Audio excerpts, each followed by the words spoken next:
cambiamos de planes. Busque en Facebook Iglesia JC Nazaret, JC Naz, Ministerio Hispano. Si lo busca así en Facebook, usted nos va a encontrar y va a encontrar ahí videos con estudios bíblicos, va a encontrar mi hermosa foto, siempre salgo muy bien presentado. Y ahí es donde le avisamos, se suspendió el estudio, no vengan. Así que para que se mantenga en contacto, en línea, ¿ok? Para que pueda comentar. Lo otro es que nosotros estamos a principios de año en una campaña de que cada uno de nosotros iba a hacer el trabajo de invitar a alguien a la iglesia, ¿se acuerdan? Que entre enero y febrero todos teníamos que ver si podíamos traer por lo menos a una persona que se quedara con nosotros. Así que le dijimos que el que trajera más gente entre enero y febrero le iba a dar un premio. Aquí está el premio, mire. Es una Biblia, versión internacional, letra grande, compacta. Si usted la quiere, traiga un invitado y que ese invitado se quede. Evangelice, aprende a evangelizar. Yo voy a tener que mandársela a Carlos Romero porque él trajo a esta familia. Yo no. Así que, por favor, no deje de invitar a alguien a la iglesia, no deje de invitar a alguien a Cristo. Amén. Amén. Es muy importante que cada uno de nosotros cumpla con la función de transmitir el Evangelio. Usted sabe que en esta iglesia no somos adictos ni a las campañas, ni a los conciertos, ni a los eventos. Nosotros creemos que el Evangelio se transmite de persona a persona. Porque es tu testimonio el que predica. Es muy importante. Amén. Falta bastante gente, ¿ah? Faltan varios hermanos. Pero qué bueno que usted vino. Qué bueno que usted está en este lugar. Creo que esos son todos los avisos que tengo que dar. Ah, ¿pusieron la lista del aseo? Familia, sí. Esta iglesia es de todos. De todos. La hermana Lucy hizo una lista de gente que se comprometió a venir a limpiar en la semana, durante el mes de febrero. Para marzo vamos a hacer otra lista. Ahora, por favor, antes de irse hoy día, usted acérquese a la hermana Lucy y dígale: a mí póngame para marzo, yo quiero venir a limpiar un sábado o un viernes, para que el domingo la iglesia esté impecable. ¿Amén? Amén. Y que lo anoten ahí, pero cuando se anote, venga. No vaya a salir con cachuchita a la bolseada. Te llama, aquí estoy, le abre la puerta y usted entra y nos ayuda a mantener esto limpio. ¿Por qué? Porque es muy grato cuando viene alguien por primera vez de visita que encuentre que este lugar está aseado. Porque dependiendo de cómo está esto, es como tenemos a Cristo en nuestros corazones. Para nosotros Dios es importante, la capilla es importante. Amén. Así que, por favor, coopere con eso. Eso creo que son los avisos que tengo que dar. Vamos a la palabra del Señor. Vamos a la... Estuvo bonita la música, hermano. Estuvo buena la selección de la alabanza. Gracias al DJ. Demos un aplauso al DJ, hermano.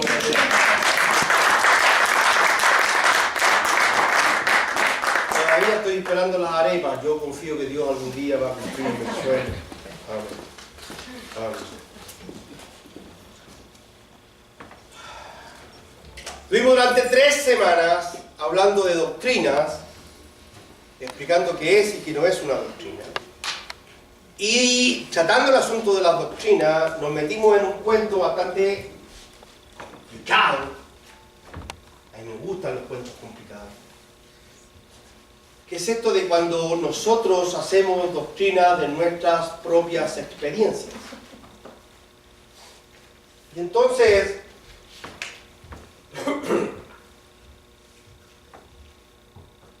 llegamos al punto de darnos cuenta de que muchas veces hemos separado la razón de la fe. Por eso que he titulado el tema de esta mañana La razón y la fe.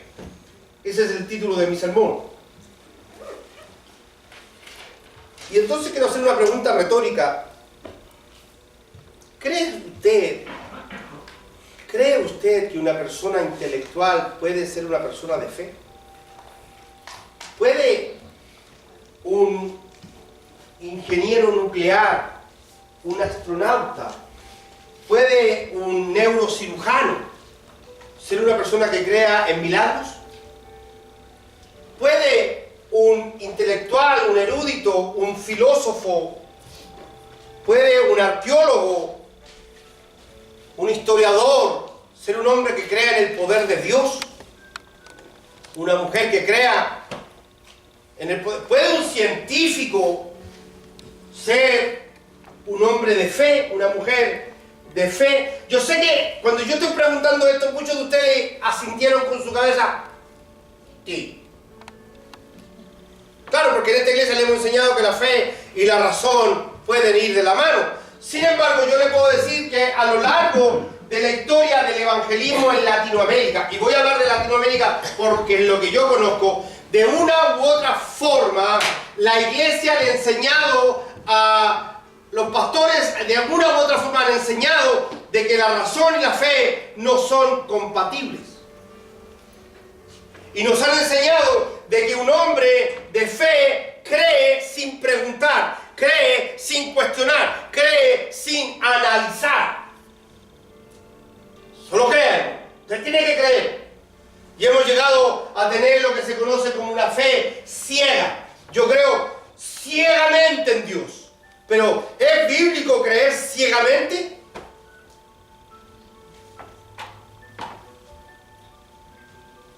Ahora, claro, nosotros en esta iglesia creemos que la razón y la fe pueden ir de la mano, pero el predicar fe anulando el intelecto, predicar fe anulando la razón, ha hecho que muchas vidas de cristianos entren en crisis.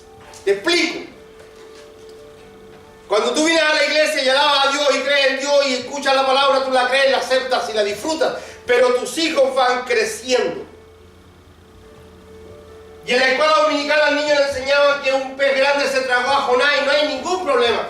Y a tu hijo en la escuela dominical le enseñaron que Josué y el pueblo de Israel cantaron y los muros cayeron y no hay ningún problema. Y que cayó fuego del cielo y que consumió a Sodoma y Gomorra y no hay ningún problema. Pero tu hijo va creciendo y va a llegar a high school.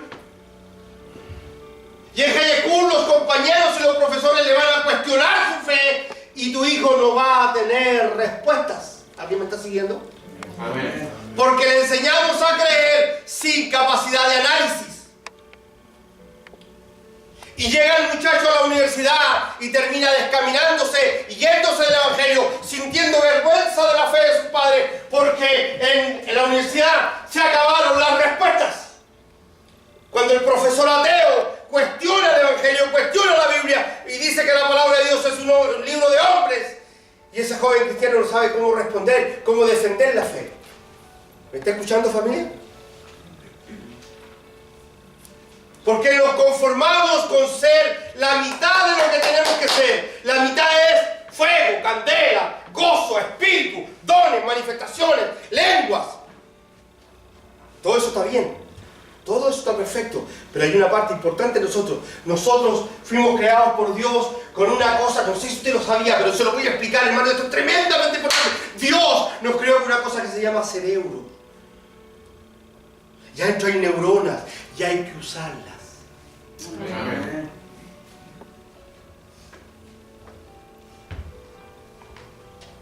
Esta familia que antes dice aquí, iglesia, nos vinimos a ver.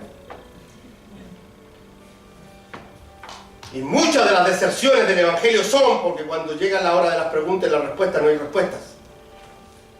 ¿Cómo le decimos al ateo por qué somos cristianos? Ay, porque cuando voy a la iglesia siento una cosa tan rica. Sí, pero eso no es una respuesta lógica. Es que, ¿por qué tú vas a la iglesia? Es que cuando voy a la iglesia siento la presencia de Dios. Sí, pero eso no es una respuesta lógica. Eso no es una respuesta válida. Es más, dentro del evangelio hay cientos de miles de cristianos que sienten que el evangelio es una carga sobre sus hombros, porque están aquí, porque les enseñaron que debían venir a pagarle a Dios lo que Dios hizo por ellos en la cruz. ¿Por qué tú vas a la iglesia? A pagarle a mi Señor lo que hizo por mí. Pregunta, ¿Dios te está cobrando? ¿Y si te está cobrando, pudiéramos pagarle con alguna forma? Les voy a recordar algo, la salvación es gratis. Amén. Amén. Yo no vengo aquí a pagarle a Dios, yo vengo aquí a disfrutar de su presencia. Amén. Yo vengo a gozarme, yo vengo a adorarme. ¿Está acá? Amén.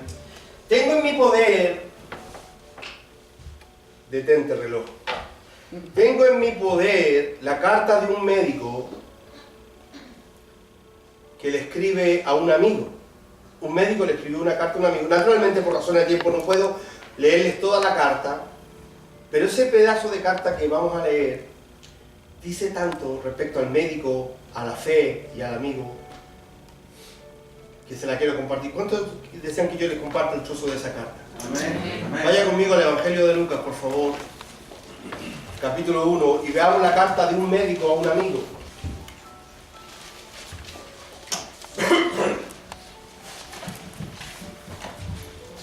Tengo que tener mucho cuidado de predicar homiléticamente porque los alumnos me están chequeando.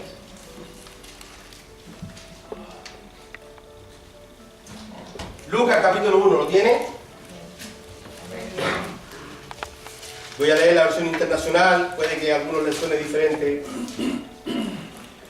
Muchos han intentado hacer un relato de las cosas que se han cumplido entre nosotros, tal y como nos las transmitieron los que desde el principio fueron testigos presenciales y servidores de la palabra. Por lo tanto, yo también, excelentísimo Teófilo, habiendo investigado todo esto con esmero desde su origen, he decidido escribírtelo ordenadamente para que llegues a tener plena seguridad de lo que te enseña.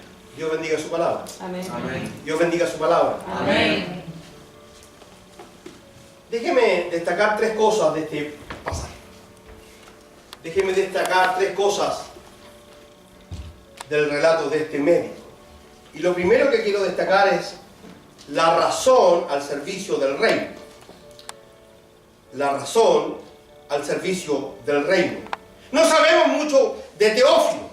No sabemos mucho de Teófilo. Por el nombre creemos que puede haber sido hijo de padres creyentes o padres judíos. Teo, Dios, filo, hijo. Teófilo. Es todo lo que sabemos de él. Por el trato que Lucas le da a Teófilo, da la impresión de que era una eminencia. Puede haber sido un político importante, o puede haber sido un profesor de la escuela de medicina, o un compañero, algún médico que era compañero de Lucas, porque él lo trata como excelentísimo Teófilo. Es un trato muy diferente en el griego original. No sabemos mucho de Teófilo, pero sí sabemos bastante de Lucas. Y lo primero que podemos decir de Lucas es que era una persona intelectual. Era un médico. Era un médico. Y usted comprenderá que para ser médico hay que estudiar. ¿Cuánto dura la carrera de medicina hoy día? ¿7 años? Y nadie llega a la carrera de medicina sin haber pasado por todos los años de colegio básico y college, con buenas calificaciones. Entonces lo que indica que por lo menos este amigo Lucas era un tipo preparado educacionalmente, con un coeficiente intelectual más que regular. Era un médico. Pablo se refiere a él como mi médico amado. Era el doctor de cabecera del apóstol. Y Lucas no solo era médico, hermanos. Era griego. Y en la época del apóstol Pablo, ser griego era sinónimo de cultura. Los griegos eran los padres de la ciencia, los padres de la literatura, los padres del deporte, los padres de la filosofía. Casi todos los remedios hoy día están en idioma griego. Hay un examen que se hace a las mujeres que tiene el nombre de un médico. Papa Nicolau, es el apellido de un médico. ¿Estoy bien, doctora? No, yo tengo la doctora aquí, hermano, yo tengo... muchachos! ¿Ve? Entonces, los griegos son los padres de la educación, la filosofía, las letras, las artes. Y Lucas era griego, es decir, era culto por esencia, era culto por idiosincrasia. De hecho, en ese tiempo, los romanos ricos contrataban griegos para que educaran a sus hijos.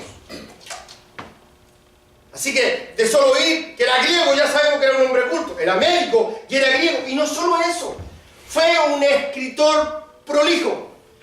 Lucas fue un tremendo escritor. Escribió el Evangelio de Lucas y el libro de los Hechos. Y de toda la Biblia es el escritor más versátil, el más pintoresco, el más detallista. Lucas era un tremendo escritor. Y no solo eso, para ser el escritor que fue, tuvo que ser un investigador histórico. Lucas tuvo que investigar todo lo que escribió. Recuerde que Lucas se convierte al Evangelio o aparece en escena en Troas de Mileto 20 años después que Pablo comienza a predicar. 20 años después entró a Mileto. Lucas conoce a Pablo y empieza a hacer la investigación. Así que cuando Lucas habla del nacimiento de Cristo, cuando Lucas habla del bautismo de Juan, cuando Lucas habla de María, la madre de Jesús, está hablando de cosas que tuvo que investigar, averiguar. Lucas es un tremendo intelectual, un tremendo tipo.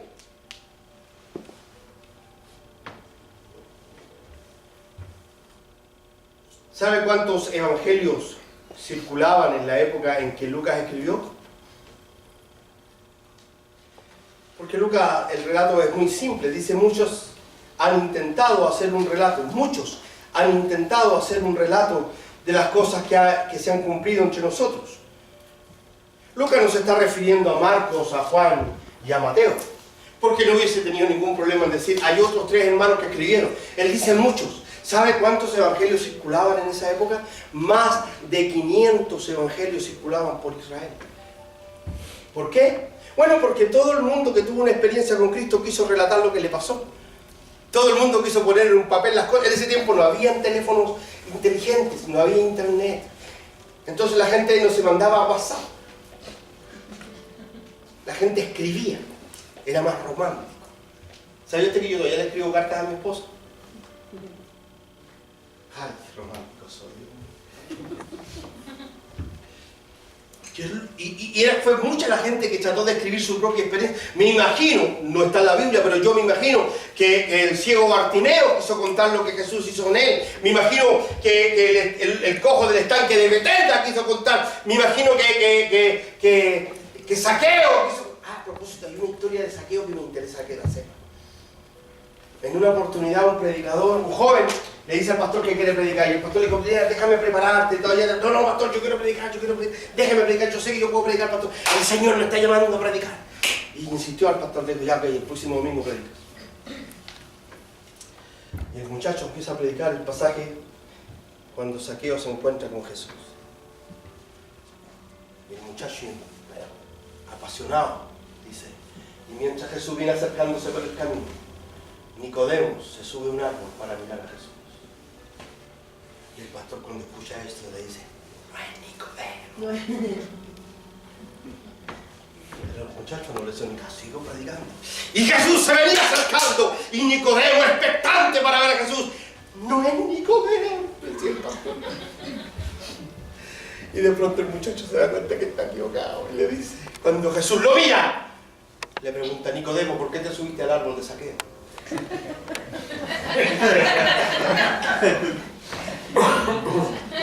Me imagino que Zaqueo y Nicodemo también quisieron contar su historia con Jesús y escribieron.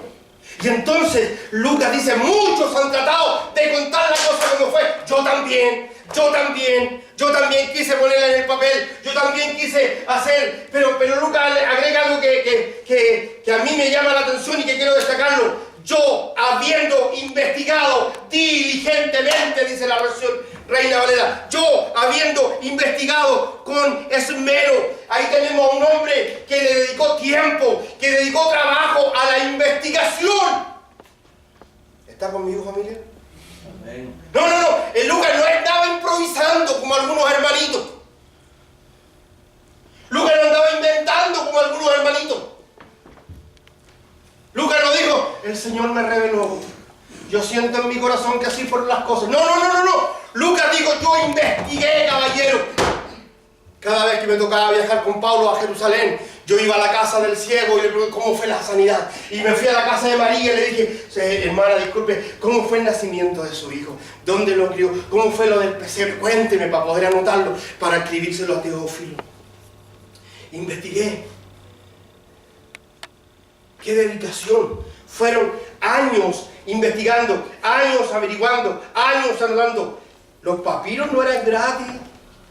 Hoy día usted va a Walmart y se compra un cuaderno en 25 centavos de dólar. En ese tiempo se escribía en papiro y era carísimo. Así que Lucas invirtió platita en el trabajo que hizo. ¿Está acá? Noches escribiendo. No con luz de lámpara, no con luz de ampolleta, sino con lámparas en las noches, escribiendo debajo de un árbol, en una carpa, donde le tocara. Haciendo un trabajo de investigación histórica. Dice, le pregunté a los que estaban presentes, a los que vieron este asunto, a los que son testigos oculares. Yo no estoy basando mi relato en un rumor. Yo no estoy basando mi relato en una experiencia vaga.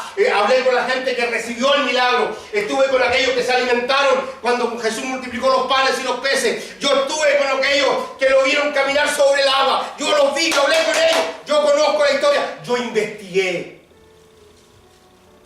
Qué terrible, hermano. ¿Cómo Lucas me deja a mí tan mal? Porque cuando comparo su trabajo y veo con la negligencia que leo la Biblia, con el poco interés que estudio, con los bostezos que me pego mientras escucho el sermón del pastor, ¿qué diferencia hay entre Lucas y yo, hermano? Un apasionado por hacer las cosas bien. Y nosotros apasionados por hacerlas más o menos. Ahora te las escribo en orden. Yo me imagino el trabajo poniendo... Porque es muy distinto que yo le cuente a usted el choque que hubo ayer. Que le digo, hubo un accidente aquí, fíjate, el carro rojo venía y cruzó, el stop sign no se detuvo y el carro negro le dio. Pero esto fue ayer. Pero Lucas está contando y poniendo en orden una historia que ocurrió 20, 30 años antes. Y tuvo que tratar de cronologizarla, ponerla en orden. Esto fue primero, esto fue después. Y él fue recibiendo como un rompecabezas la información de a poco y él fue poniendo las cosas en orden. Fue un tremendo trabajo el que hizo Lucas. Para que hoy día, en pleno siglo XXI, en una pequeña congregación de Johnson City, Kansas, un grupo de creyentes disfrute del relato de Lucas. Amén, amén. Tremendo. Oh, cuánto me falta a mí para ser un cristiano verdadero. ¿Cuánto me falta a mí para mostrar compromiso? Lo segundo que quisiera destacar en esta mañana es cómo la razón y la fe pueden ir de la mano. ¿Cuál es la razón por la que Lucas le escribe a Teófilo? Hay una razón de fondo y está en el pasaje. Dice el verso 4, para que llegues a entender con plena seguridad todo lo que se te ha enseñado. Es un craso error creer que la fe y la razón están divididas. Es un craso error. Porque la Biblia desde Génesis y Apocalipsis apela a la coinosis. La Biblia desde Génesis y Apocalipsis apela al conocimiento, al intelecto del hombre. La Biblia de Génesis y Apocalipsis apela a que el hombre sea un hombre y una mujer pensante. Nosotros no podemos estar en la iglesia diciéndole ay, hermano querido, yo he estado en congregaciones que me han invitado a predicar donde la gente dice amén, pero seguidito, amén y aleluya, pero una detrás de otra, amén, gloria a Dios, aleluya, gracias, usa a tu siervo, y no me están ni escuchando. Y a veces decimos, porque el diablo está en control, amén. Le decimos, mira todo. Mire, yo prefiero que esté un poquito más callado y que me escuche, que entienda lo que estamos diciendo. Que escuche qué están predicando para entender si la doctrina es correcta o no. Lucas escribe y le dice, mira, Teófilo, te escribo para que tengas plena conciencia de lo que te explicaron. Para que tengas clara tu fe. En el antiguo pacto, Dios reclama y dice, mi pueblo perece por falta. No dice por falta de sentir mi presencia. No dice por falta de fe, no dice por falta de ayuno. Mi pueblo perece por falta de coinosis. Mi pueblo perece por falta de conocimiento. Mi pueblo perece por falta de entender, de no saber, de no inquirir. Jesús dijo, erráis porque ignoráis las Escrituras. Oh, hermano amado, si la palabra de Dios atañe todas las áreas de nuestra vida, ¿tiene problemas en su matrimonio? Revise la palabra. ¿Tiene problemas con los hijos? Revise la palabra. Mire, ¿tiene problemas económicos? Revise la palabra. Pastor, yo vine a Estados Unidos para prosperar y por eso no vengo a la iglesia los domingos, porque tengo que trabajar, porque tengo que prosperar. Papito, no se prospera dejando de servir a Dios. La Biblia dice, mira lo que dice la Biblia. El salmista David, en un momento de inspiración, dice: bienaventurado el hombre que no anduvo en consejo de malos, ni en silla de escarnecedores asentado, sino que en la palabra del Señor medita de día y de noche. Y para meditar en la palabra del Señor, amigo mío, usted tiene que conocerla. Amén. No se puede meditar en una palabra que no se conoce. Bienaventurado el hombre que medita en la palabra de Dios de día y de noche. Este hombre será como un árbol plantado junto a un río. Su hoja no cae y su fruto es a tiempo, y todo lo que hace prospera. ¿Quiere prosperar? Así es, amén. Conozca la palabra. ¿Quiere prosperar? Usted tiene derecho a prosperar. Viva la palabra. ¿Sabe lo que le dijo Dios a Josué? Cuando Josué se hace cargo del pueblo de Israel y tiene que cruzar el Jordán para entrar y tomarse Jericó, Dios le dice: solo te pido, te demando, te exijo que seas valiente. Y algunos interpretan que se refiere a ser valiente porque tiene que ir a la guerra. No. Si Dios no está hablando de la guerra, porque la guerra las peleaba Dios, no las peleaba Josué. No, está hablando de ser valiente para la guerra. Dios le dice: te pido que seas valiente para guardar de hacer todo lo que está escrito en el libro. Porque para vivir el Evangelio como está escrito hay que tener los pantalones bien puestos. Para vivir el Evangelio como está escrito hay que tener las polleras bien amarradas. ¿Me está escuchando, iglesia? Amén. Hay que ser valiente para hacer un compromiso con Dios y vivir el Evangelio en todas partes 24/7 y no solamente ser cristiano los domingos en la mañana. Amén. Valiente.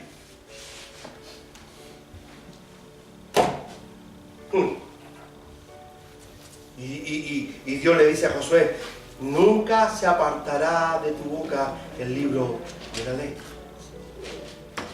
No te apartarás de él ni a izquierda ni a derecha.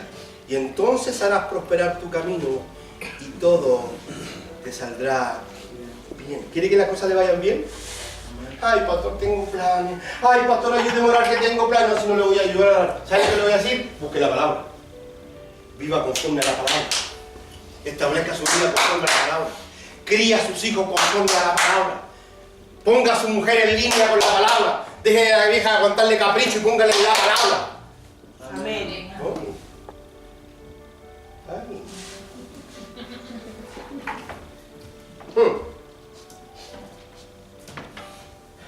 La palabra no es todo en nosotros.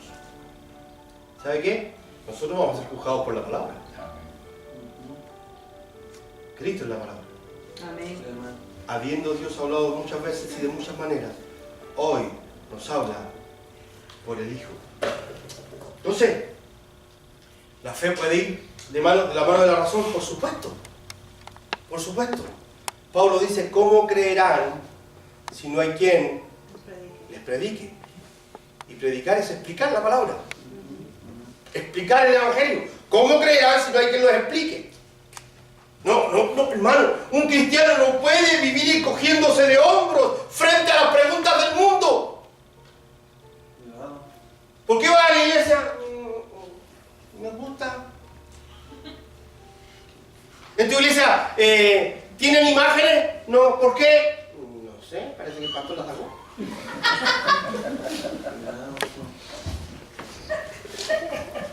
¿Es verdad que ustedes aportan con dinero a la iglesia? Sí. ¿Por qué? No sé, todos los domingos bien plata, yo no sé por qué.